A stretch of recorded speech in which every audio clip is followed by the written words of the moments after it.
Today, we're going to review The Origin of John Henry Irons, also known as Steel.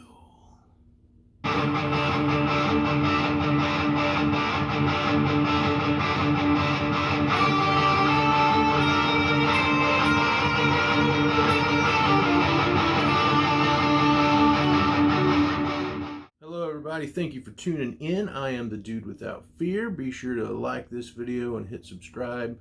Today we're going to be reviewing the Man of Steel number 22, which is the first appearance and origin of a character named Steel. So this is the first retro review I've done in a while, and it's also one of the best comics I've read in a while. If you follow the channel, you know I got these Reign of Superman books in a mail call a few weeks ago, and man, this book was so good. And I had it as a kid, and I loved it as a kid, and I know why I loved it as a kid. Reading it just brought back some memories, and but it's not the nostalgia that makes this such a good book. It's the story and the character of John Henry Irons that makes this such a good book. So let's dive into this and see why I liked it so much. So the story starts out, John Henry Irons is sitting in what looks to be like a community center, talking to these kids, and he's telling them the story of John Henry, whom his grandfather actually worked with and knew. And you know, while he's telling them this story and trying to instill some morals into these hooligans, there's a gang war going on outside, and these people are getting shot and blown to crap. And John Henry doesn't know this because it's obviously blocks away, and he can't hear the commotion.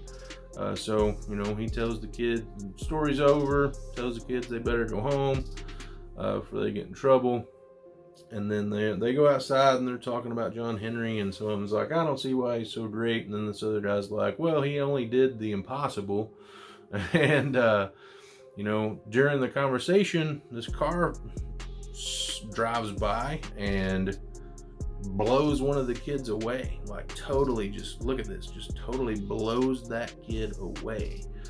And you know, when I read that as a kid, it really hit me, and I was just like, man, that's awful. You know, that's somebody like my age that's getting wasted like that. It grabs your attention as a kid when you're reading that, and it grabs your attention as an adult because it's a terrible thing to see a child die, especially in such a brutal manner. So John Henry Irons swoops in and gets all the other kids to safety, and then they look back at their buddy, and he's just like, he looks like Uncle Owen and Aunt Beru, man. Like he's a smoking skeleton. And he gets real mad, and he chases after these dudes. And you know, the Louise Simonson wrote it, and she wrote, you know, he'll never catch us in this Mustang. And the artist, John Bogdanove, however you say his name, either didn't catch that little tidbit of information or has never seen a Mustang in his life, because this is no Mustang. So he's chasing them. They're like, he'll never catch us. He catches them, and a dude's trying to blow him away out the window, and he just like breaks the gun, and then they drive up against the wall and like really muff him up, and he's laying there severely injured, blood coming down the wall, and he sees the weapons, and he's like, those are secret prototype weapons. Why are they in Metropolis? He designed these weapons, and he's like, why are these here? These are supposed to be destroyed. What's up? So then scene changes, and one of the kids that he works with comes to visit him with his mom, and his mom's like, oh baby, you looking fine. And you know, she's there just, you know, show that she's supportive and everything. And so they're asking how he's doing and everything, and he feels some guilt because he's like, I rushed you kids home, and had I not done that, then Zoid would still be alive. And he's like, it's not your fault. You didn't know. I just wish Superman was alive. Superman saved me a couple times. And then John Henry talks about when Superman saved him. And he was working in construction. He was on this, building this skyscraper. And he's sitting there and he's really bummed. And he's probably not in a good place mentally. I kind of got some vibes that he was like, maybe thinking about committing suicide even. He was just in a bad, dark place. And then one of his buddies got tripped up in some rope and slipped off the freaking skyscraper and was falling to his death. And without hesitation, John Henry Irons just grabbed a cable and swung out and caught him. And then made sure that his buddy Pete was back on the scaffolding and safe. And, after he threw Pete, the cable that he was holding on to came unhooked. And so he's fallen to his death. And when he's fallen to his death, he's just like, his life's flashing before his eyes. And he's like thinking about all these things that he regrets. And then out of nowhere, Superman comes and catches him.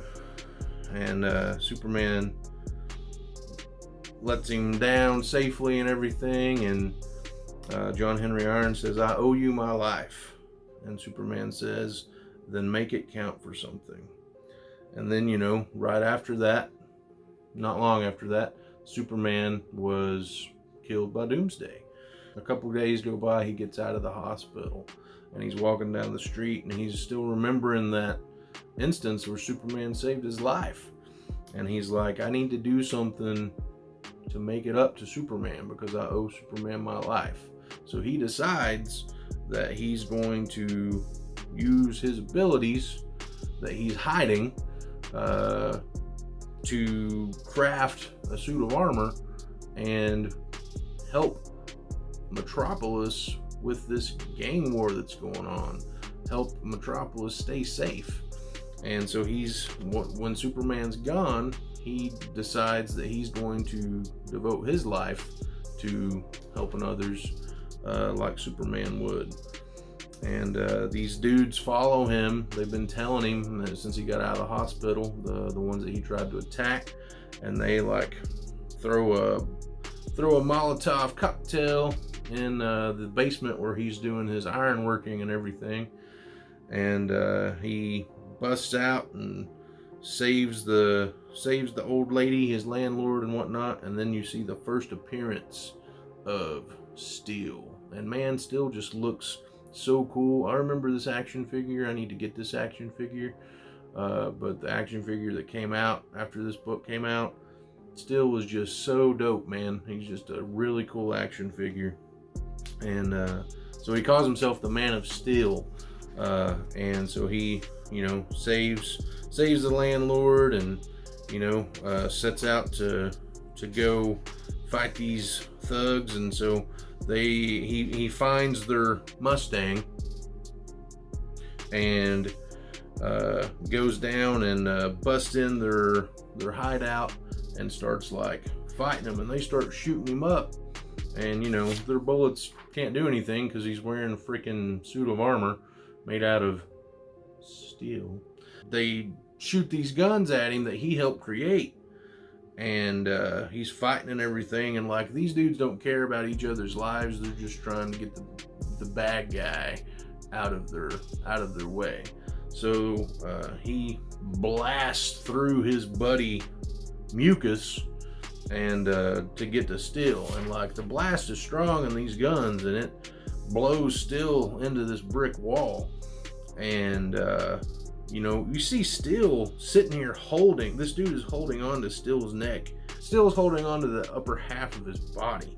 And that's one thing that's just so freaking cool about this comic, is it is brutal. There's like a lot of brutal, violent action in it. And it's a Superman comic, and it's just like, man, it's so cool.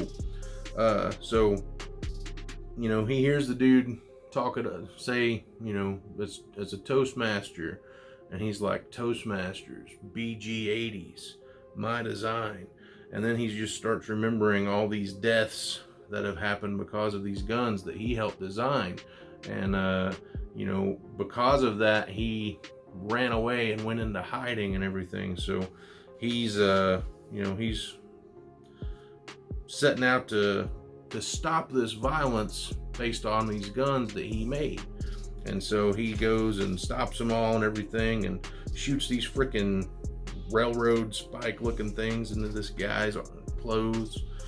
And, he's fixing to find out where these weapons came from, who's supplying these weapons. And you see this lady, she's known, he gives her up, the White Rabbit, and she assassinates him, shutting him up from saying anything further.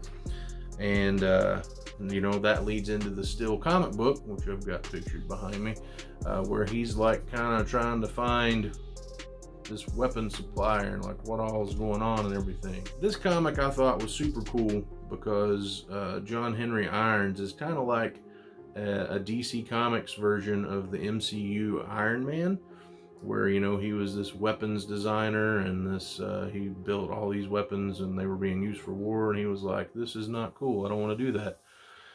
And so he's kind of like Iron Man. He builds his own suit of armor. He's very smart.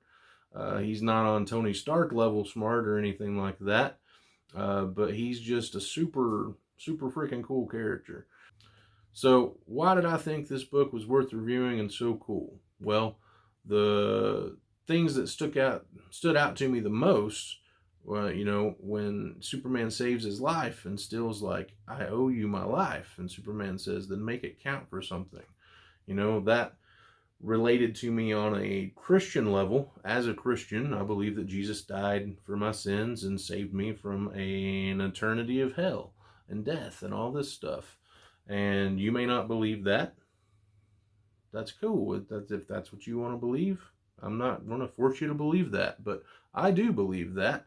And the comic speaks to me on that level.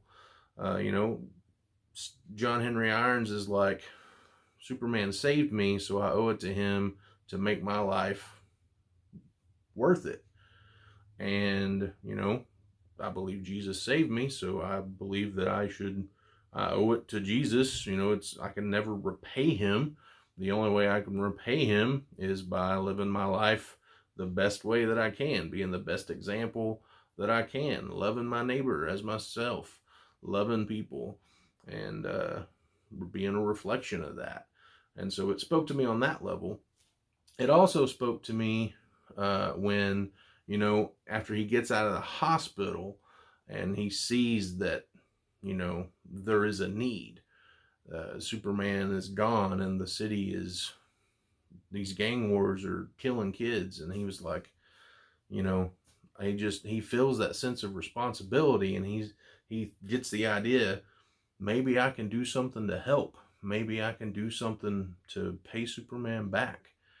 Superman's not here. Maybe I can give my life and I can be the Superman that Metropolis needs at the moment. Just to step in and just to be a placeholder, just to fill the gap because there's that need. So he feels that responsibility and he acts on it. And that's what a hero does, A hero has that sense of responsibility. And it may not necessarily be their responsibility, but they take it upon themselves because there's that need. And John Henry Irons not only does that and becomes Steel, crafts this dope suit of armor, but he also did that on the skyscraper that they were building. He was down in the dumps and just ready to give up. And his buddy was falling to his death, and without hesitation, he grabbed a cable and swung out. He's hundreds of feet up in the air and caught his buddy and saved his buddy's life. And it would have cost him his own if it wasn't for Superman. But he didn't even hesitate. And so John Henry Irons, to me, is the epitome of a superhero. He didn't care about the consequences of his self. He put his self aside to help others. And that is worthy of a retro review. And that is the moral of the story. Put yourself aside to help others in need. And that's all I got for you today. So if you like this video, give me a thumbs up. Be sure to hit subscribe and hit that notification bell to be notified on more content. As always, crew, be excellent to each other and take it easy.